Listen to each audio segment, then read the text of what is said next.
Hey guys, welcome back to my kitchen. I have a super easy recipe today. I got bored and decided to make some banana bread, so I thought I'd just bring you guys along with me. Let's get started. First, in one bowl, you're going to mix 1.5 cups of sugar. You're going to get about a cup of banana, and when you use the bananas, you can use them kind of like this, or you can grab some out of if you have some frozen, that works too. But you do want them to be somewhat ripe because you need that sugar content.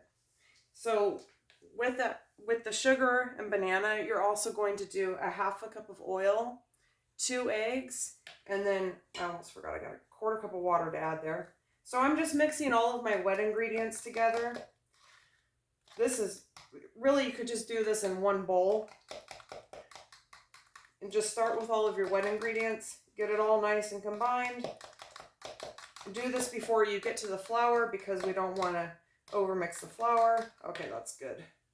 Set that aside. So once again, that is, let's see, 1.5 cups of sugar, about a cup of banana, and I've even done it where I've lessened the amount of sugar and added a little bit more banana, so you can actually get away with making this with about a cup of sugar.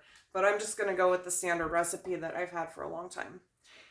And then we have a 1/2 cup of oil and 2 eggs. So that's where we started with the wet ingredients. Set that aside. Now we have our flour. I've already put everything in the bowl. One thing I want to mention is if you don't have a scale, I advise you get one. When I started using a scale, all of my baked goods came out so much better. 1 cup of flour is going to be 120 grams. So you just place your bowl on here, you press on, and then, well, no, you press on first, and then you place your bowl on there and you tare it. That way you get down to, and when you get down to 0, then you start to add your flour until you get to 120 grams. With the flour, I've got a 1/2 teaspoon of salt, 1 teaspoon of baking soda, and I have about 2 teaspoons of cinnamon and about a half, between 1/4 and a 1/2 teaspoon of allspice. You can add different spices to this. You can add pretty much anything you would add to like pumpkin pie or apple pie. Just I like different. I use different spices for this recipe. So sometimes I'll use extra cinnamon. Sometimes I'll use cinnamon allspice. I've put nutmeg in it.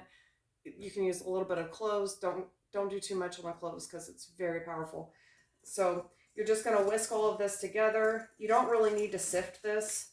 I usually do, but I forgot to do it this time. But this is seriously the easiest recipe besides my apple cake recipe that I've ever made. And like I said, you can do this all in one bowl, or you can do your wet ingredients and dry ingredients in 2 separate bowls. I usually just do it in one bowl. I'm only doing it this way because I wanted to be able to show it more easily. Let's see. I think I got everything. Yeah. So to this, well, first we got to add all of our wet ingredients. So dry ingredients. Get all of that in there. Set that aside. Now we're going to, where's my spatula? I'm going to make sure I get all of this out.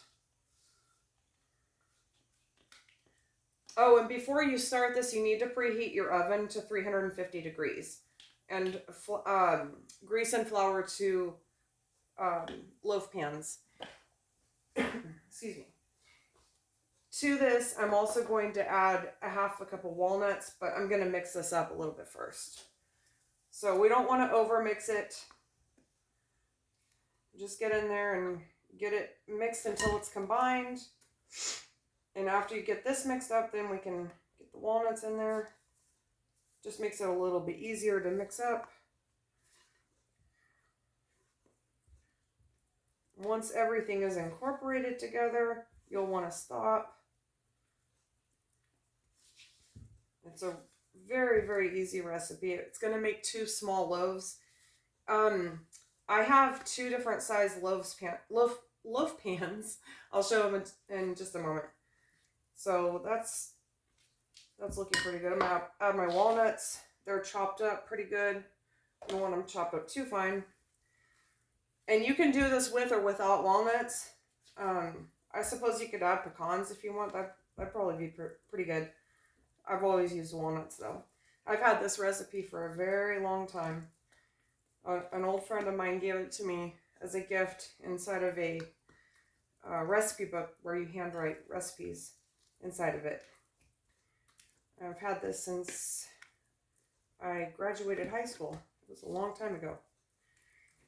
All right, that looks pretty good. I'm just making sure I get everything out from the bottom because I feel like there's flour stuck in there. That feels like it's pretty well combined. All right, now we're going to, let's see. We're going to grab the pans.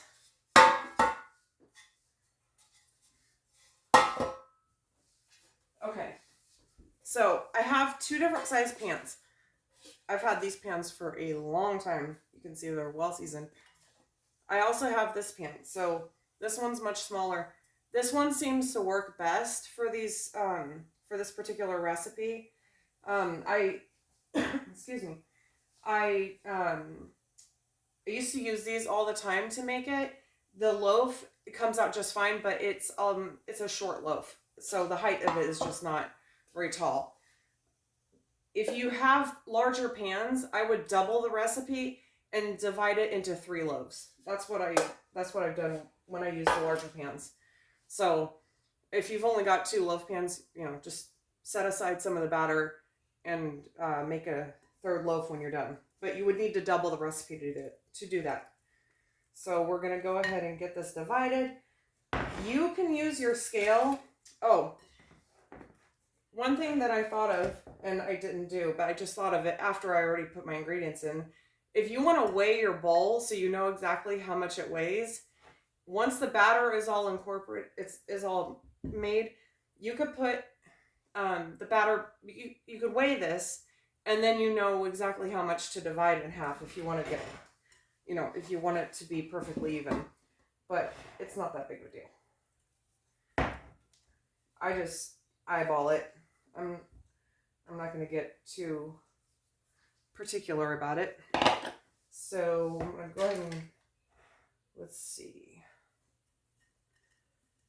I usually just grab a measuring cup and I do this. I just start by adding even amounts to each pan. And I just go back and forth. And then when I start to run out of batter, I'll show you what I'm going to do.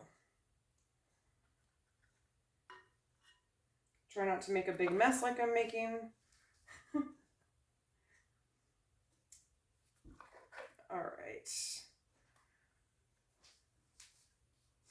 And then at the end, I'll go in with my spatula and grab the rest of it out of the bowl because we don't want to waste any of this. That looks about even. Let's see. Put them side by side and then just kind of look down. Looks like the one on the right needs a little bit more. It's not that big of a deal to get it perfect, but I understand some people want them to be exactly even without having to guess. So, but I've done this for so long. This bowl is pretty big. Kind of hard to hold this.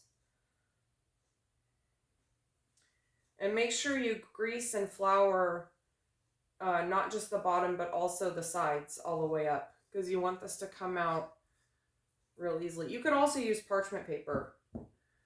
You could cut parchment paper out and use that to line the pan. I would still grease the bottom of it before you put parchment paper in there. All right, that's done. So this is what it looks like before it's baked.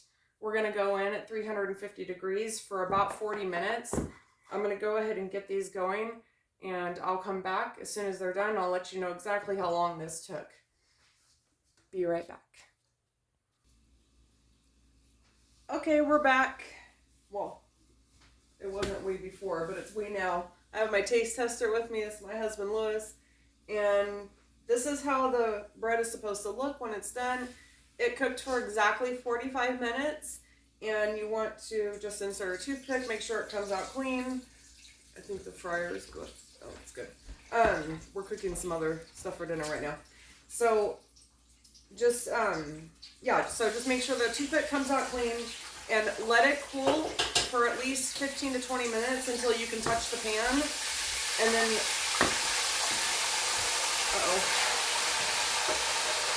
sorry about the noise. Is it okay over there? Okay. So it should pop out pretty easily. Just kind of tap on it. Actually, no. Don't do that. Go ahead and slice around the edges first. Just loosen the bread up around the edges. Be careful, don't scratch your pan.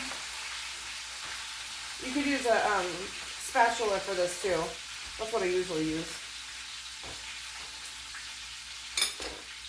And now, now it should be able to tap it out. There we go.